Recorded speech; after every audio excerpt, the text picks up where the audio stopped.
반갑습니다. 어려웠던 수학이 쉬워지는 순간 함께하고 있는 전 이국희고요. 오늘은 15강입니다. 자, 오늘 여러분과 함께 배울 내용은요. 2차 부등식의 해결입니다. 지난 시간에 2차 함수를 그리고요. 그리고 어디가 위에 있고 어디가 밑에 있는지를 파악해 봤잖아요. 오늘은 직접 그 2차 부등식을 해결을 해볼 겁니다. 자, 그리고요. 오늘의 학습 목표를 구체적으로 두 가지로 정리를 해봤거든요.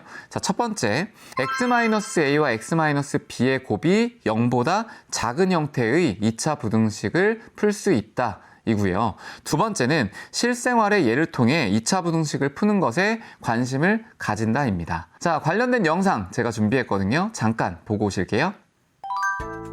빙산은 물에 떠있는 거대한 얼음 덩어리로 물 위로 보이는 부분의 높이가 최소 5m 이상인 것을 말합니다. 수면 위로 보이는 빙산은 전체 빙하의 10%이고 나머지 90%는 수면 아래에 잠겨 있다고 알려져 있습니다.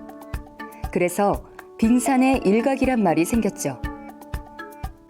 이런 빙산의 특징에서 2차 부등식을 찾아볼 수 있습니다. 해수면을 X축이라고 하면 아래에 갇힌 부분은 음의 영역, 위에 보이는 부분은 양의 영역이죠. 그런데 최근 지구온난화가 심각해지면서 빙하가 녹아 해수면이 점점 높아지고 있습니다. 즉, X축이 위로 이동하면서 수면 위로 보이는 빙산이 점점 줄어들고 있는 거죠. 이처럼 우리는 빙산을 통해 2차 부등식의 개념을 엿볼 수 있었습니다. 자, 영상 잘 보셨죠? 빙산이라고 하는 게 바다 속에 있는 부분도 있고요. 그리고 바다 밖으로 나와 있는 부분도 있잖아요. 우리가 2차 부등식도 2차 함수를 그려놓고 어디가 위에 있고 어디가 아래에 있는지를 파악해보는 내용입니다. 그래서 그걸 직접 우리 개념으로 살펴보도록 할게요. 일단 2차 부등식이라고 하는 건 어떤 형태인지 살펴보면요. 왼쪽에 ax제곱 더하기 bx 더하기 c가 0보다 작다 라고 하는 형태, 혹은 0보다 작거나 같다, 혹은 0보다 크다, 혹은 0보다 크거나 같다 라고 정리되는 겁니다. 일반적으로요, 이제 식이 나왔을 때 좌변으로 다 몰아놓고요. 그리고 우변은 0만 놔두는 거예요. 그러면 0과 비교했을 때 좌변에 있는 식이 위쪽에 있는지 아래쪽에 있는지, 아니면 0보다 크거나 같은지 작거나 같은지에 따라서 해결하는 방법이 달라질 겁니다. 우리가 그래프를 그려놓고 그걸 관찰을 해볼 거예요. 자, 그럼 2차 부등식이라는 게 과연 뭐냐 뜻을 한번 살펴보면요. 좌변이 미지수 x에 대한, 근데 이 좌변이라는 건 사실 여러분들이 나는 우변으로 바꾸고 싶은데 그렇게 하셔도 괜찮아요. 어쨌든 0이라는 걸 놓고 여러분들이 우변인지 좌변인지 한쪽으로 몰아놓은 다음에 그것들을 비교해 보는 겁니다. 자, 이 미지수에 대한 몇 차식으로 나타내어지는 걸까요?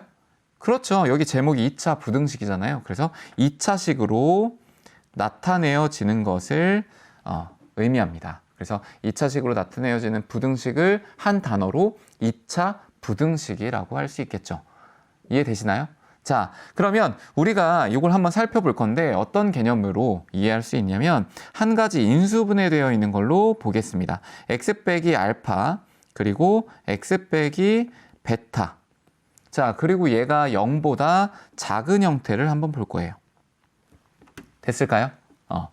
자, 그러면 얘를 좌표 평면에 표현을 해야 되겠죠? 그래서 여기 x축을 그려주고요. 그리고 어딘지는 정확히 안 나오지만 그래도 알파가 베타보다 작은 위치에 있는 걸로 가정을 하고 그래프를 그리겠습니다. 그러면 아래로 볼록의 형태가 그려질 거예요. 이렇게. 괜찮죠? 자, 그러면 이 상태에서 여러분들이 0보다 작은 부분을 찾아야 되잖아요. 지난 시간에 우리 연습 굉장히 많이 했습니다.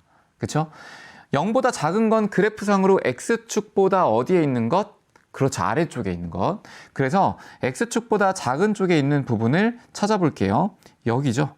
이렇게 제가 화살표로 찾아보면 이 영역들이 0보다, 즉 x축보다 다 아래쪽에 있는 겁니다. 그렇죠. 그러면 이 아래쪽에 있게끔 하는 x들의 위치를 한번 파악을 해보면 결국 여기에 제가 체크하는 부분들이 x축보다 아래쪽으로 가게끔 하는 x값들이잖아요. 그러니까 함수값이 0보다 작은 것, 즉 x축보다 아래쪽에 있는 그러한 x들을 찾아내는 겁니다. 그게 결국 2차 부등식의 해를 찾아내는 거예요. 그러니까 제가 방금 표시한 이 노란색으로 체크한 점들이 아래쪽에 그래프를 그리게끔 하는 x값들이라는 거죠. 괜찮아요? 자, 그러면 한 가지 이제 중요한 부분이 알파인 점과 베타인 부분을 한번 볼까요? 알파일 때는 어떻게 되죠? x값이 그냥 x축 위에 있고 그때의 y값도 어디에 있어요? 그렇죠. x축 위에 있잖아요. 그러니까 얘는 해당하지 않습니다. 왜? 우리가 찾는 건 어디야? x축보다 아래쪽에 있는 걸 찾기 때문에. 그렇죠? 그래서 알파와 베타는 포함되지 않고요. 알파와 베타 사이에 있는 노란색으로 표시한 부분이 그래프의 아래쪽을 의미하는 게 되겠다. 그래서 이때 우리가 구할 수 있는 해는 x는 알파보다 크고요. 베타보다 작다라고 표현하시면 되겠죠. 자, 만약에 등호가 들어갑니다. 그러면 등호가 들어갔다는 건 여기에 색이 칠해지겠죠? 그럼 0을 포함한다는 얘기예요. 자, 식에도 0이 이렇게 들어가는 겁니다. 그렇다면 당연히 알파와 베타도 포함이 되겠죠. 그래서 여기를 등호를 포함시켜 주시면 되는 겁니다. 할 수 있겠죠? 만약에 0보다 큰 쪽을 구해야 돼요. 그럼 어떻게 하면 될까요? 맞습니다. 0보다 큰 쪽은요, 알파와 베타를 똑같이 체크를 해놓고 그리고 그래프가 위쪽에 있는 부분들만 체크하시면 돼요. 그게 어디예요? 그렇지, 여기 바깥 부분들. 제가 X자로 표시한 요 영역들은 실제 그래프가 위쪽에 있는 거예요. 그 말은 함수값이 0보다 큰 지점들이 되겠죠. 그래서 얘를 해로 구한다면 x라고 하는 건 알파보다 작고요. 또는 x라고 하는 건 뭐보다 크다? 베타보다 크다라고 표현할 수 있습니다. 자, 근데요, 우리는요, 어쨌든 0보다 작은 아니면 작거나 같은 부분들에 대한 해를 구하는 게 중요하기 때문에 지금 아까 했던 그 방법대로 여러분들이 그래프를 그린 다음에 위치 결정만 잘 해주시면 됩니다. 할 수 있겠죠? 자, 우리 2차 부등식의 해를 표현하는 걸 여기 그래프로 한번 관찰을 해볼게요. x 빼기 알파, x 빼기 베타라고 하는 식이 나와 있습니다. 그렇다면 만약에 x 빼기 알파와 x 빼기 베타, 이 친구가 0보다 작다. 그러면 이러한 2차 부등식을 풀어야 되겠죠? 그게 해를 구하는 겁니다. 그러면 아까 했다시피 0보다 작은 영역, 여기에 해당하는 영역이 될 겁니다. 그러면 그걸 만족하는 x값들의 범위, 그래서 x는 어디와 어디 사이에 있는 거예요? 알파와 베타 사이에 있는 겁니다. 자, 만약에 등호가 들어간다면요, 등호가 이렇게 들어간다면 베타도 포함되고요, 알파도 포함되는 겁니다. 그래서 알파와 베타의 등호가 이렇게 들어가면 되겠죠. 자, 학습 활동을 한번 볼게요. 공학 도구를 이용하여 2차 함수 y는 x 빼기 1, x 빼기 4의 그래프를 그린 후 이 그래프 위를 움직이는 점, 자, 움직이는 점을 표현해 봐야 되거든요. 그래서 이것도 한번 같이 볼 겁니다. 이 px, y의 y좌표의 값이 무슨 좌표요? y좌표의 값이 0보다 작도록 하는 x의 값의 범위를 구해보자 라고 했습니다. 자, 두 번째는요, 2차 부등식 x 빼기 1, x 빼기 4가 0보다 작은 것을 만족시키는 x의 값의 범위를 구해보자. 자, 그러면 나에 해당하는 거는요, 가를 관찰하고 거기에 해당하는 x값들의 범위만 파악을 한다면 그냥 나의 해가 되는 거예요. 그쵸? 그래서 우리는 가를 잘 관찰하면 됩니다. 자, 알지오메스로 한번 넘어가 볼게요. 제가 여기에 x 빼기 1 곱하기 x 빼기 4라는 그래프를 직접 그려놨습니다. 이것도 결국은 이제 최고차항의 개수의 부호가 양수고요. 그리고 x축과 닿는 점이 1과 4가 될 겁니다. 그러면 이 그래프 위에 있는 점을 제가 파악을 한번 해보겠습니다. 자, 여기 알지오메스에서요, 대상 위의 점이라는 게 있습니다. 그러면 얘는 함수 위에 있는 점을 표현할 수 있어요. 그래서 이 점을 찍는 순간 이 점이 이 그래프 위에서만 움직이게 됩니다. 자, 진짜 그런지 한번 살펴볼까요? 자, 여기에 있는 이 A라는 점을 찍고요. 이 A 점을 이동을 시켜볼게요. 그럼 어때요, 지금? 그렇죠? 한 칸 한 칸씩 이동하는 게 보일 겁니다. 그러면 이렇게 오면 내려가고 여기 이렇게 되면 올라가는 게 되는 거잖아요. 자, 그럼 우리가 문제에서 필요로 하는 부분을 한번 파악을 해볼게요. 자, A라는 점이 여기 그래프 위에 있는 점인데 여기는 지금 위에 있어요. 그러다가 딱 요 4에 해당하는 점에서 어디에 있죠? X축 위에 있습니다. 그런 다음에 조금 더 이렇게 내려오게 되면 아래쪽에 있고요. 그리고 1이라는 점에서 또 X축에 있죠. 그리고 이 왼쪽은 또 위쪽에 있는 거예요. 근데 일반적으로요, 우리가 함수라고 하는 건 X축이 이제 오른쪽 방향으로 되어 있기 때문에 X값이 커짐에 따라 Y값이 어떻게 되는지를 관찰하는 거거든요. 그래서 다시 한번 또 돌려볼게요. 자, A가 이번에 오른쪽으로 간다고 했을 때 이렇게 내려갑니다. 자, 그러면 여기에 있는 요 1에서 그쵸, X축에 위치하고요. 그런 다음에 얘를 또 내리면 이렇게 아래쪽에 존재하고 4일 때 X축. 그런 다음에 오른쪽으로 더 가면 위로 올라갑니다. 파악할 수 있겠죠? 자, 그러면 아래쪽에 있는 건 어디와 어디 사이에 있는 거예요? 1과 4 사이에 있습니다. 그럼 이제 채워봐야 되겠죠? 작도록 하는 x의 범위를 구하래요. 그러면 x는 1과 4 사이에 있습니다. 자, 두 번째, 2차 부등식. 이번엔 그냥 x축보다 아래쪽에 있다라고 표현하지 않고요. 그걸 수식으로 표현하면 0보다 아래쪽에 있다. 즉 0보다 작다에 해당하는 영역입니다. 그러니까 얘도 마찬가지로 x가 어디와 어디 사이에 있겠죠? 1과 4 사이에 있을 겁니다.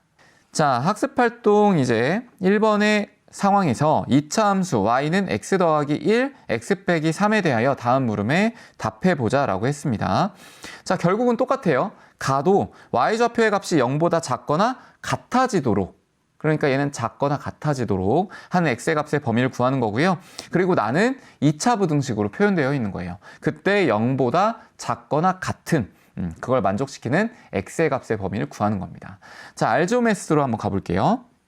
자, 여러분들 지금 알지오메스예요. 제가 y는 x 더하기 1과 x 빼기 3의 그래프를 미리 그려놨습니다. 여기 보면 마이너스 1을 지나고요. 그리고 3을 지나는 그래프가 되겠죠. 그럼 아까 한 대로 여기 알지오메스에서 대상 위의 점을 선택을 하고요. 여기 그래프 위에 그 점을 하나 찍습니다. 그런 다음에 다시 화살표를 선택한 다음에요. 그 A라는 점을 이렇게 천천히 이동시켜 보면 되겠죠.